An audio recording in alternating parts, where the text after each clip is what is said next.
మనం చావాల్సిందే. మన వెనకాల పుట్టినంత పెళ్లి చేసుకుని పిల్లకాయలు కనేస్తున్నారు. మనకి ఎప్పుడు అవుతుందో. అమ్మాయిలు దొరకకుండా సస్తామంటే ఇక్కడ ఉండేవాళ్ళు కూడా చచ్చిపోతే మాలంటోళ్ళ పరిస్థితి ఏంది?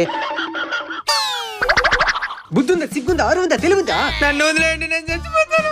ఎందుకు చచ్చిపోవాలనుకున్నావా? నన్ను ఎవరు పెళ్లి చేసుకున్నట్టున్నారు. దొరికేసింద్ర లడ్డా, ఎదిగిపోయిన ఖాళీ దొరకడం ఉంటుందేమో. అట్లా జీవించేద్దాం. బాగా ఎతికినావు నువ్వు, ఎతికితే దొరుకుతారు. నాకు తెలిసిన ఒక అబ్బాయి ఉన్నాడు, చేసుకుంటావా? ఎవరది? నేనే. నువ్వా? ఏం చేసుకోవా? తప్పకుండా చేసుకుంటాను. అవును, ఇంతకు ముందు నిన్ను ఎందుకు పెళ్లి చేసుకున్నాను? నేను కలర్ డామినేషన్ కాదు, ఆపరేషన్ చేసుకున్నా, నేను చేసుకోలే. ఈ కాలంలో ఆరోగ్యం అందరికీ ఎడ బాగుండదే. చిన్న చిన్న ఆపరేషన్ జరగడం సహజం. ఇంతకు ఏ ఆపరేషన్ చేసుకున్నావా? అమ్మాయిగా మరి ఆపరేషన్ అంటే ఇంతకు ముందు నువ్వు అబ్బాయికి ఉండేటప్పుడు పెళ్లి చేసుకునే దానికి ఒక అమ్మాయి కూడా దొరకలే, అందుకే అమ్మాయిగా మారిపోయినా. ఇప్పుడు అబ్బాయిలు దొరకనంటున్నారు. ఏం చేసుకోవా? మనకు కూడా 40 పెట్టేస్తున్నదే. సరే పద, ఎట్టయితే